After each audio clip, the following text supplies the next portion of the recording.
1580 editorial. In a public opinion survey commissioned by KBLA Talk 1580 and conducted by Viteris, the black voters surveyed were highly enthusiastic about the March 2024 primary. The race for Los Angeles District Attorney is being hotly contested. Incumbent DA George Gascon's efforts to implement progressive criminal justice reforms have generated pushback from within his own office, the broader law enforcement community, and some in the general public. He was the subject of at least 2 failed attempts to qualify recalls.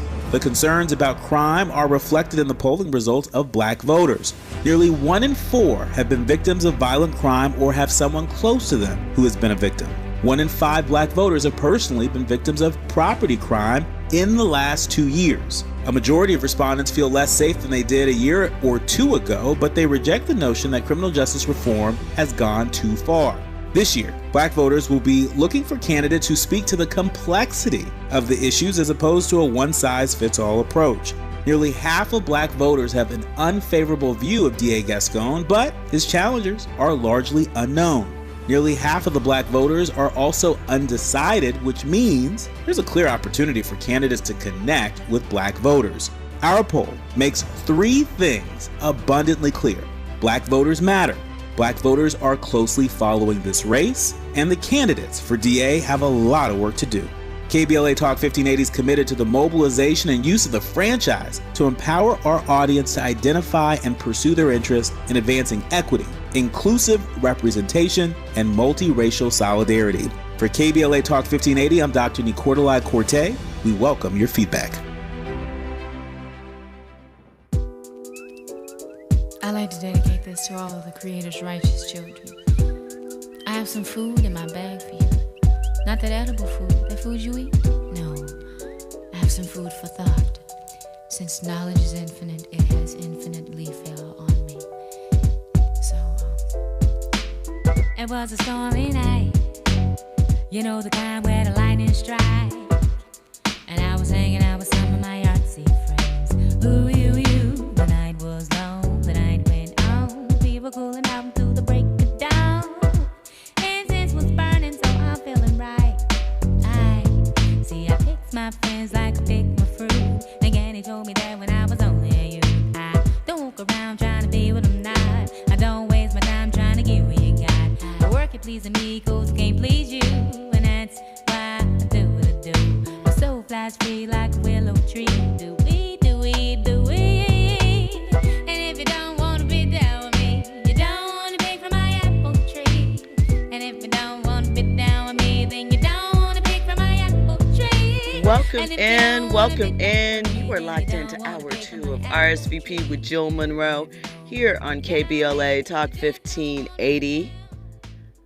As always, we have a lot to talk about. Happy birthday once again to Erykah Badu. 53 years young today. Still slanging and banging them. We love Badu here. Okay, so look, we have a lot to talk about before we get into Wendy, but there's a couple of things I want to update you guys on. So first of all, if you were a fan of the Real World New Orleans season, that's now on Netflix. So you can hear David sing his Come On Be My Baby Tonight. You can see Melissa wild out in New Orleans. Listen, The Real World, that was our only reality show back in the day. It was like 22 episodes, and it was much more real in some ways than a lot of the stuff that we see now. Andy? I've seen the way you treated other thugs you've been with. Come on, be my baby tonight. Skibidi-doo-doo-dabby. Listen. Skibidi-doo-doo-dabby. Classic. I don't know if there is any other reality series that has a theme that emerged from it, just from, like, he was being real. He was being very, very serious in that moment. And we all looked at that and were like, what? Are you kidding? Right? Like, he was serious. He felt that. And I don't think he knew until it aired that was good and terrible. I loved it. I mean, I loved it, but I didn't love it like, this is art, this is good. Yeah. I loved it because it was comedy to me. Especially the way his housemates, they were so frustrated. And when he did his little clip, he was like, I'm going to do it my way. You know what I'm saying? See, you don't understand what he said. You don't understand black talk. He didn't say black talk, but he said something like that. Yeah. He was like, you don't understand what that is, what that's all about. But yeah, he was full of himself. You know, the thing that I always think is so crazy when you think about like the Real World and all those earlier shows, they would always throw in like 1 or 2 black people. But why was it never like, well, we know why, but why was it never 4 black people and 2 white people? Totally different show. Totally different culture exchange. That's why we had BET, College Hill. And Shout out to College Hill. I worked on College Hill, a couple of those things, Wild and Out. But even with College Hill, there weren't. I would have liked to see, and I guess we kind of saw a celeb version of that with like Surreal House and stuff like that and Big Brother. But I would like to see a show that has more equal amounts of black and white or something like that. Because I wonder what things would happen. Would the house divide by race? That's a good question. Would they divide by gender? What type of conversations and things would people get attached to or connected to? Because the dynamics change. When you are a black person stepping into a predominantly white environment, it's different for you. Did they have a little bit of everybody, though? They had some did. Asian, they had an some LGBTQ, Asian, but you know what I'm saying? But with all of that, it was always a token, right? Fair enough, so right, not like that. So like there might be a Mexican gay guy, right? Fine. That's cool, but it wouldn't be 2. Why not? Do you know what I'm saying? Or like things like that. I just wonder, you know, I know it's personality fit and a lot of different things go into casting and shows like that. But I just wonder if in some of those scenarios, if it was more evenly based, would it have broken down like along race or gender lines and how that type of stuff would play out? Great freaking question. And it got me thinking about this show that's on Netflix. I don't even know if it's still on, but it's called The Circle. I don't know if you're familiar remember with that. The Circle, yeah. I guess it's like a game show kind of situation. It's dealing with social media, but you're not really, you haven't met the people yet. Right. But you're doing like these like social media type games, and all you could go off of is based off of that profile picture and how this person is communicating with you. So you don't know if this person is the actual person. You know what I'm saying? It's, you know, my picture's a man, but I could be a woman in you know, in the background or whatnot. My pictures, I look heavy set, but you know, I'm probably actually skinny. So that show was just cool. Just, you know, the dynamics that was being played up in there, and then when they finally did see each other, it was cool. That was my favorite part, where at the end where someone would get cast off and they would pick who they were going to visit, and sometimes like they would walk, especially when they are lying about their identity, and you get to see that, and they were like, I knew it, or I can't believe it. Like, yeah, no, that was kind of fun. So I think that, you know, obviously reality TV is here to stay, but I wonder, you know, things like, there was this show, I'm going to tell this story and then we're going to go to break. But there was this show on the Fuse Network in like the mid 2000s, and it was like called El Bar. I'm going to look up the name of it when we go to break. But the premise of the show was they dropped you off in the hood. This is what they said. And it was like 5 people. They gave you little money.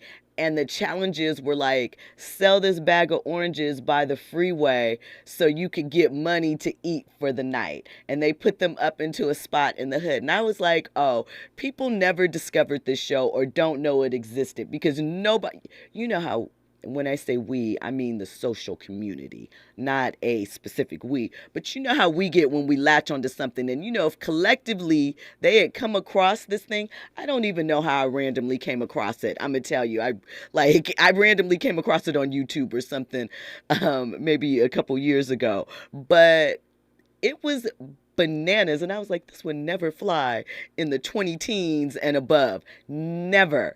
No way in heck. But I do think that there are some interesting dynamics that you could put into these, you know, selective cohabitation situations for these reality shows for a different purpose. So when we come forward, we'll have more trending topics and headlines. You're locked into RSVP with Jill Munroe here on KBLA Talk 1580. RSVP with Jill Munroe is your go-to show for staying in the know. More engaging conversation when we come forward on KBLA Talk 1580. Climate is king. At KBLA Talk 1580, we believe that caring for the community means caring about the climate. You might have heard that we announced a pretty bold 12-month, $2 million campaign to do 4 things. Increase climate literacy, turn up the volume on communities of color in the climate conversation, connect everyday people with the resources they need to survive and thrive, and highlight frontline climate justice crusaders of color throughout this year. KBLA Talk 1580 will be bringing you insightful interviews on all of our shows to help raise your climate IQ. Each quarter this year, we will also be hosting free climate events in various communities throughout the city with food, fun, and forward-thinking conversations. Thanks to partners like LADWP, Metro, Caltrans, the Sierra Club, the California Community Foundation, the California Endowment, AQMD, MWD, and more. You'll also be hearing more about a couple of national town halls broadcasting live from Los Angeles, to which you will be invited. And we'll be rolling out a robust social media campaign on all our platforms, as well as an outdoor media campaign, all designed to educate, enlighten, and empower you in our fight for climate justice. We want cleaner air. Caring about the community means caring about the climate. At KBLA Talk 1580, we believe that we really can change the world if we care enough. If we care enough. If we care enough. If we care enough. If we care enough. Hey LA, when you're trying to get where you need to go, like work, school, and what matters to you, Metro is here to get you there. With discounted fares and free pass programs, Metro is making public transportation affordable and easy to ride for everyone. Plan your trip at metro.net. Febreze. So my home is also my office, and before I can focus, every room's gotta be clean. That means tidying up, then spraying my Febreze Air Mist. Ooh, that's fresh. Febreze Air Mist scents are all high quality. They fight any weird funk, and they give my air an instant boost of freshness. So not only does my home smell good, I feel good too. After I Febreze, it's time to start my day. Breathe happy, Febreze, la la la la la. If we're the ones disproportionately impacted by these climate catastrophes, why should we be silent? Turning up the volume all year long on the climate conversation for KBLA Talk 1580. The possibility of lung cancer can be pretty scary, especially if you're one of approximately 8 million current or former smokers at high risk. That's why SaveByTheScan.org wants you to know that now there's a breakthrough low-dose CT scan that can detect lung cancer early, and it only takes 60 seconds. You stop smoking, now start screening. For an easy quiz to see if you're eligible, visit SaveByTheScan.org. It could save your life. SaveByTheScan.org is brought to you by the American Lung Association's Lung Force Initiative and the Ad Council.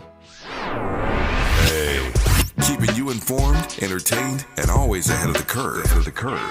This is RSVP with Jill Munroe on KBLA Talk 1580. You were locked in to RSVP with Jill Munroe here on KBLA Talk 1580. So the series that I was talking about, it was on Fuse. It's called Urban Jungle. And the setup was 9 privileged 20-somethings are taken out of suburbia and put in the barrio to live on minimum wage and compete for $50,000. And like I said, real rap. They had to do stuff like sell oranges on the side of the freeway. They had to decide who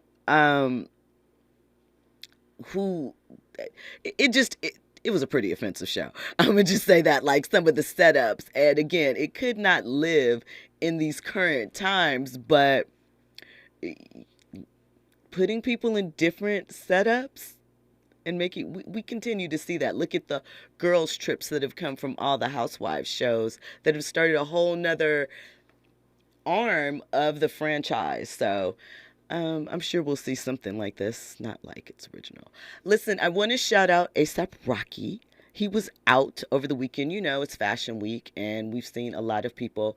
He debuted a unique 4-letter R ring that represents him, Rihanna, and their sons, RZA and Riot, right? And each of the, I don't know what the part is called, in the curve of the R has the birthstone of each of the R symbols. So I thought that was pretty cool, unique piece of jewelry. Some are saying that it could actually be A$AP's wedding band and that he and Rihanna have secretly gotten married. I don't know about that, but I'm curious to see if they have. Congratulations to them. They seem to be thriving.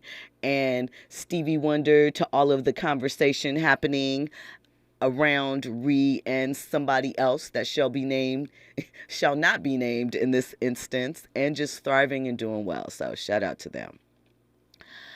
Before we get into this Wendy thing, and since we're talking about celebs, kids a little bit, and I actually have a Williams to Williams connection to make with Wendy and Portia, as well as a couple other things. There was a report that came out today that ESPN removed Bronny James from his 2024 mock draft, right? And they now have him projected to be selected in the 2025 mock draft, right? And LeBron decided to respond. And some people are like, yeah, Bron, yeah, Glow, say your stuff. And other people are calling foul on what he had to say. So this is what LeBron said on X, Twitter. Can y'all please just let the kid be a kid and enjoy college basketball? The work and results will ultimately do the talking no matter what he decides to do. If y'all don't know, he doesn't care about mock drafts. He just works. Earned, not given. So some people were offended by the earned, not given thing because they feel like, are you crazy? A lot of what he has been given has been earned by his dad, right? LeBron also followed it up and said, and to all the other kids out there striving to be great, just keep your head down, blinders on, and keep grinding. These mock drafts don't matter one bit. I promise you, only the work matters. Let's talk real basketball, people. So here's the thing. Absolutely true. They don't matter. But people are saying that LeBron didn't have that same energy when Bronny was in the mock drafts and featured. He wasn't like, they don't matter, we're just working hard, he's just being a kid and enjoying it. He was also out there telling people, excuse me, that Bronny could play better than half the dudes in the NBA or something to that effect. So people are a little offended and saying that LeBron's not being serious about this and he's only taking this approach because it is not in Bronny's favor right now. I, for one, we know that the NBA in a lot of ways is becoming a legacy league, right? But I do think that there is a crazy amount of pressure that has to be put on Bronny. And even though he's been dealing with this his whole life, he is also coming back from a cardiac condition this summer where he did have to have some type of surgery, right? So I think give him some grace and do allow him to just enjoy this time being in college and enjoying the game. You know, LeBron never went to college, so he doesn't have that experience to share with his son. But I do think that there is some truth to the idea that LeBron didn't feel that way until Bronny was moved out of the draft. When they had him in there, it was all good. It was all fine. Da-da-da-da-da-da-da. So it'll be interesting to see what happens and how this all cultivates and comes around, because obviously, we want to see Bronny, pro Bronny, right? And teams are probably salivating at the thought of, if we draft Bronny, we'll be able to sign LeBron. I wonder what the Lakers' thoughts are on this. Because LeBron has, what, 2 more years left on his deal? Can't remember. It's not that much longer, right? And at some point, you have to start moving ahead. I know that Anthony Davis was looked at as our linchpin of the future. Don't know about that. Respectfully. But it's just they're in an interesting position, because do they want to try and finagle and figure out a way to draft Bronny to keep Bron? Is that ideal for the Lakers organization? Does it even make sense? Does the thought that LeBron and Bronny will be able to even play together realistically even make sense at this point in time? Just based off of what happened to Bronny and his health, he's still coming back. You know, he is a different player from his father. So he also may have a different path. And what's LeBron? We know LeBron is Iron Man, real deal. But at the same time, he's 39 years old now. 2-3 years from now, one freak accident, the body doesn't recover the way that it used to. We don't know. So we'll have to see what comes from there. So Billy D. Williams, you know, he was a heartthrob back in the day in the 70s, Lando Calrissian in, what was that, The Empire Strikes Back and The Return of the Jedi. We know he was in Lady Sings the Blues, You Gonna Make My Arm Fall Off, when he was singing to Billie Holiday. And he was also in Mahogany with her. Success means nothing without love, or something like that. I can't remember the exact words, but you know, impactful moments. He was a sex symbol. Everybody talked about Billy D. Williams. Well, recently, he spoke out on gay rumors that have been put out, I guess, clouding him for some time in his career. He said, "I've been called a closet queen, but I don't pay much to any attention to that." Now, I'm going to tell you that this was all news to me. I did not know that Billy D. Williams was under that speculation, but I thought what he had to say about it was important, and this is why I'm sharing, right? So, he recently was speaking to Page Six. He has a memoir that he put out not too long ago, and his memoir is called What Have We Here?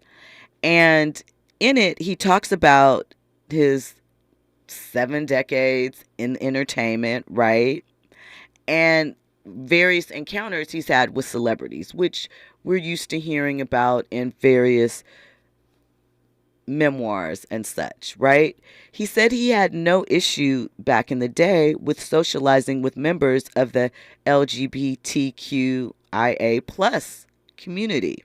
He said that there was a time when he went to a secret gay party in the Metropolitan Opera's basement during his early years working as an extra.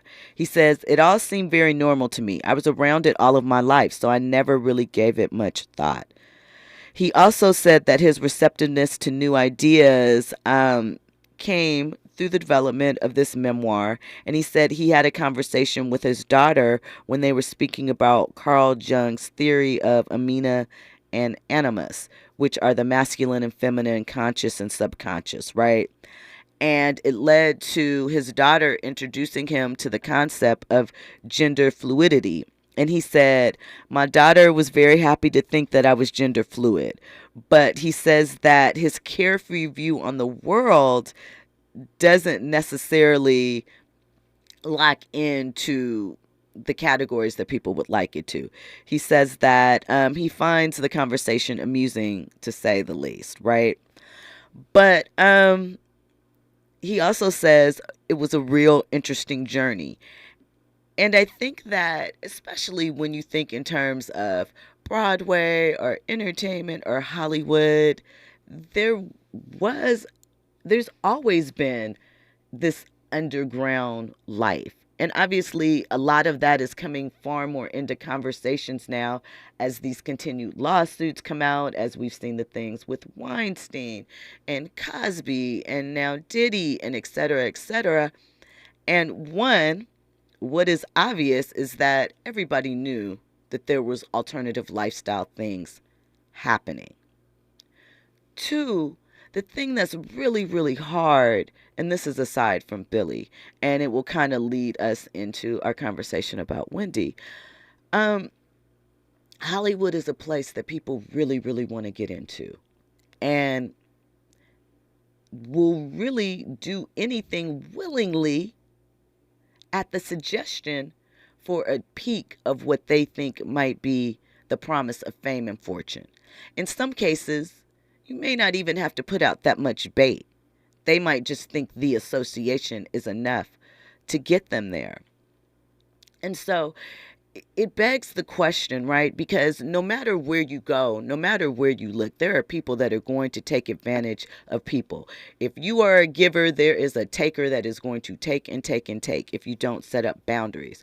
But how do you protect people in Hollywood that at times, and again, this is not about anything specific, no specific person, and not about anything in general, just a real question.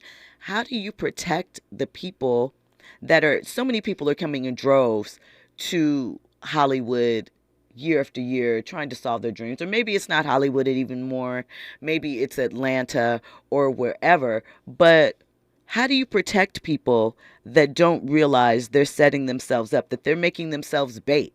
How do you, other than naturally being a good person and not wanting that for yourself, but how do you protect these people? How do you, excuse me, how do you make sure that they aren't setting themselves up for the okie doke, to be taken advantage of because they want the lifestyle, the appearance of it so badly? We see it in social media so many times, the lies that people tell, the images that they put out to try and make themselves seem a different way. How do you help? And we're going to talk about the case with Diddy a little later, but how do you protect people that want to be in the industry? We give out a lot of information. There are a lot of resources, but somehow it manages to miss a lot of people and they find themselves in uncomfortable situations. So how do you protect individuals going through things like that? Shout out to Pretty Brown Mimi in the chat. She says, "Hey everyone, I watched the Wendy Williams docuseries. So sad. I'm not the biggest Wendy fan, but I watched the show. She needs help and her ex-husband deserves nothing." You know what's so interesting about that? And we'll get to that in a second. I want to bring in Fahima from DC and we'll circle back to that. So one second, Pretty Brown Mimi, because I got a question for you too. Fahima, how are you? Welcome in. Happy Monday. Happy Monday, Jill. I wanted to comment on the Billy D. Williams situation. Now, Billy D. Williams has been known as a sex symbol and a heartthrob. Actually, he has a twin sister and lived in Harlem for many years. But this whole thing came out merely because, and I'm just saying, people just need to get over themselves, and they have hang-ups. You know, he talked about not being, he didn't use the word, but not being a homophobe. He grew up around people and he didn't have any hang-ups. So as soon as he mentioned, you know, about going to the party when he was an extra back in the day and having a discussion with his daughter about gender fluidity, that's when this stuff started. And it's people and their own hang-ups. They need to get over themselves. 100%. If you have more, I'm going to put a pin in you until we come forward. If not, I'll catch you on the other side. You want to hold on? No, that was it. Okay. Well, you know, I always appreciate your input. When we come forward, we're going to get into more trending topics and headlines. We're going to touch on what Pretty Brown Mimi said and get into this Wendy Williams stock. And on, my fiber keeps moving like a rolling stone. I can't control the soul flowing in me. See, I picked my friends like I picked my fruit. Again, he told me that when I was only a youth. I don't walk around trying to be with them not. I don't waste my time trying to get what you got. I work at pleasing me cause I can't please you. And that's why I do what I do. My soul flies free like a willow tree. Trending topics and the hottest happenings. You're listening to RSVP with Jill Munroe on KBLA Talk 1580.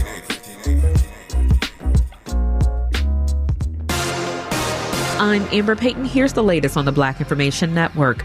Maryland is joining the Federal Trade Commission and attorney generals across the U.S. in suing to block the proposed merger between major grocery store chains Kroger and Albertson. The lawsuit alleges the merger will lead to higher prices for millions of Americans. Maryland Attorney General Anthony Brown, who is black, said a majority of Marylanders who responded to a survey last year expressed concerns that the proposed merger would be harmful to consumers. With the North Carolina primary election now just about a week away, a lot of political eyes are watching the hotly contested race for the Republican nomination in Congressional District 1. The area formerly known as the Black Belt for its large number of African American voters is now being fought over by GOP candidates Lori Buckhout and Sandy Smith after the state Supreme Court recently approved new district lines to include 7 mostly white counties. The winner will take on incumbent Democrat Don Davis in the November 5th general election. That's the latest. I'm Amber Payton on your home for 24/7 News, the Black Information Network. Can't wait weeks for your tax refund? Then don't. At Jackson Hewitt, get money today if you're approved for a no-fee refund advance loan on a prepaid card. Book today at jacksonhewitt.com. No-fee refund advance offered to eligible clients. Application required. Loans by Republic Bank. Details at jacksonhewitt.com. All I need is one mic. With a KBLA Talk 1580 editorial, I'm Tavis Smiley. Recently, the Washington Post ran a major story which in sum reveals KBLA Talk 1580. We've got a lot to talk about. KBLA Talk 1580 believes in community empowerment through the arts. Tia Chucha Central Cultural is on a mission to transform community in the Northeast San Fernando Valley and beyond through ancestral knowledge, the arts, literacy, and creative engagement. The Northeast San Fernando Valley has a population of about 500,000, the size of the city of Oakland, yet it has no bookstores, art galleries, or full-fledged cultural spaces until Tia Chucha's opened its doors in 2001. Founded by renowned poet and activist Luis Rodriguez, Tia Chucha's Cultural Center provides a year-round free or low-cost arts and literacy bilingual intergenerational programming in mural painting, music, dance, writing, visual arts, healing art sessions, and healing talking circles. Activities also include Mexica, Aztec dance, indigenous cosmology, philosophy, and 2 weekly open mic nights, one in Spanish, the other in English. In addition, they host author readings, film screenings, and art exhibits. To express yourself, heal yourself, attend an event, or volunteer, please visit www.tiachucha.org. That's TIACHUCHA.org. This is a community call to action from KBLA Talk 1580. My ride smells just right, just right, just right, just right. Y'all gotta try that Febreze car. Just right, just right, just right. La la la la la. With up to 40 days of consistency, all low Febreze car clips right on your vent. You know my car's my happy place. Keep that smile on my face when it smells just right, just right, just right. Yeah, breathe happy Febreze. La la la la la. Curating the most compelling stories and delivering them straight to your ears. You're listening to RSVP with Jill Munroe on KBLA Talk 1580.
Listen, we talk about this stuff about grooming and these conversations, right?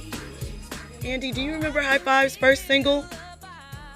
It's a song called Just Can't Handle It. And the lyrics go, Cutie tried to flip me. She tried to blow my mind. I was only 16. She was 25. Sorry. So anyway, continue.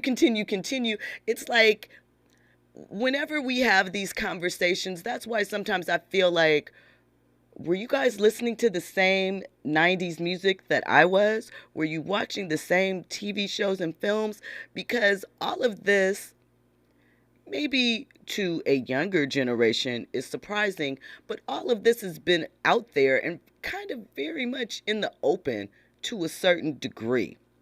It's just random because Andy threw that song on and it's the jam. And High Five's story is really, when you get into the details, some of the things that happen to them, really, really tragic. Like, started early on. One of the members was paralyzed. We know Tony Thompson passed away from huffing air conditioner spray or something like that. He was huffing, I think that's what they call it, but it has something to do with air conditioner thing. Like, they just really tragic circumstances for like various group members in that.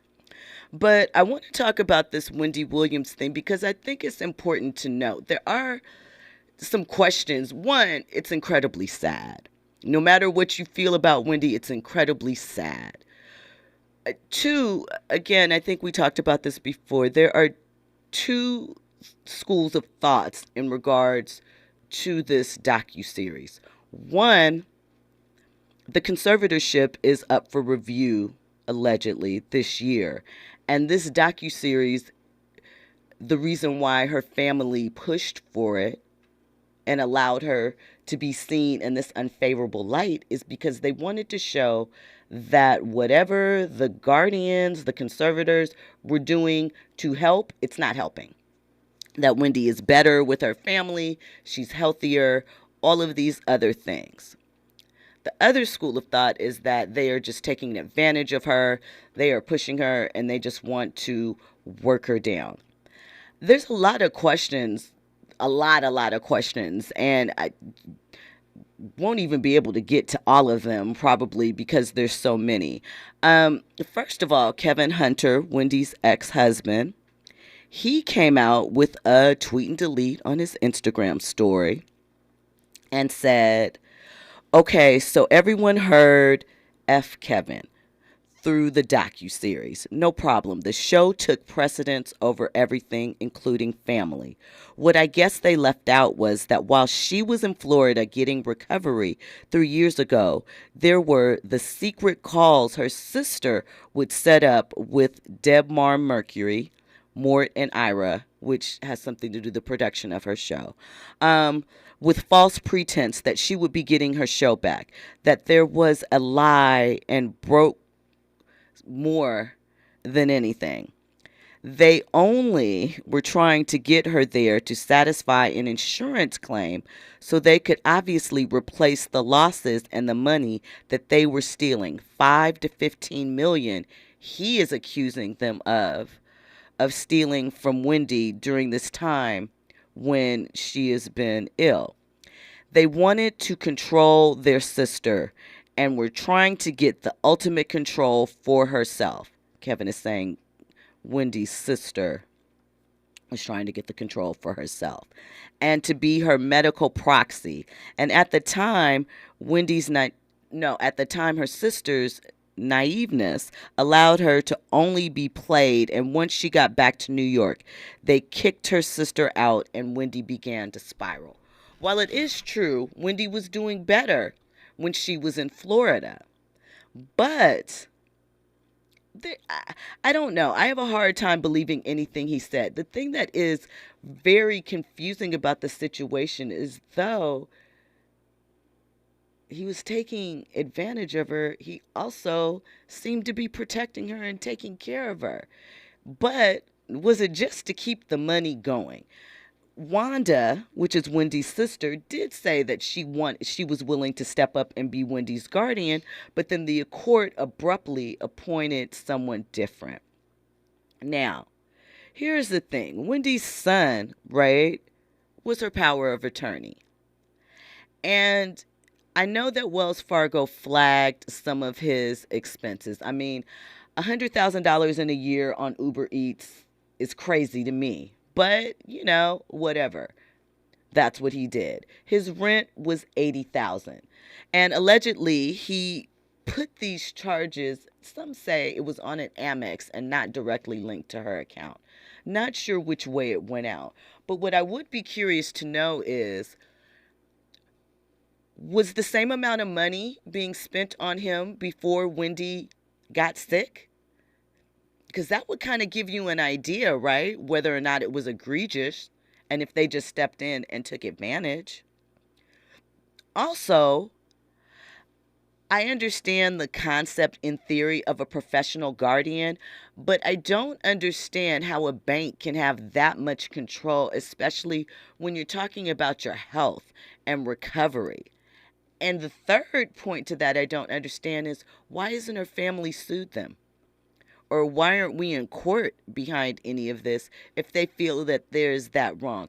I still feel like, as much as we know now, there is a huge piece to the puzzle that we are missing. And I don't know if we'll ever really get those answers. The chat is flowing.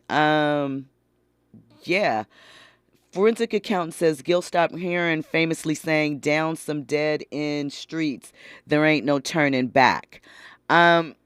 Listen, I did look up alcohol-induced dementia, and it can possibly be reversible, but you need to catch it early. You need to completely abstain from alcohol and change your diet and whatever. And Wendy may have been on the path for that. I'm not sure if it's too late for that now. But there were things that caused concern, like when they went to dinner. Why is anyone ordering wine if you know your mom, your aunt is an addict? Is that the best environment for her? Not really sure, but I don't think so. So I just pray for Wendy. One, pray that there's resolution to the case. The line that she says in the thing that always hit me was when she was like, if it could happen to me, it could happen to you. And very much so. What happens if you don't already have that type of thing laid out as far as your health? Who takes control? What happens if those things switch up? It's all very, very confusing. Forensic accountant says Wanda loves her sister unconditionally, unlike someone we know. Ooh. Urban Spinster says Wells Fargo is predatory themselves. Hate them and B of A. Use a credit union. Shout out to that. Pretty Brown Mimi says Kevin is so trifling. He's a cheater. Sharina left him. He's got to get a legit job. That's it. Wendy had a team who cared about her. Artie, Skeletor, Taryn, Nicole, Trevor. Kevin made sure he ran them all off because of control. And that's the thing. Like, it's a lot there. Someone mentioned it was forensic accountant, Wendy's conversation with Whitney Houston about addiction and being condescending towards Whitney, but one addict knows another. Maybe it was a case of that. Don't know, but I would think something is up with that. Urban Spinster also says, although suspect, seemed to always make sure there was no liquor around when they were out, talking to wait staff, etc. I think that was her new manager. Listen, it's a sad situation, and there's a lot to sort out. And even with all we saw, and I mean, seeing Wendy without her wig, we know Wendy would never really want the people to see her like that. I do hope that there's a bigger play here for them releasing this, and we just don't understand.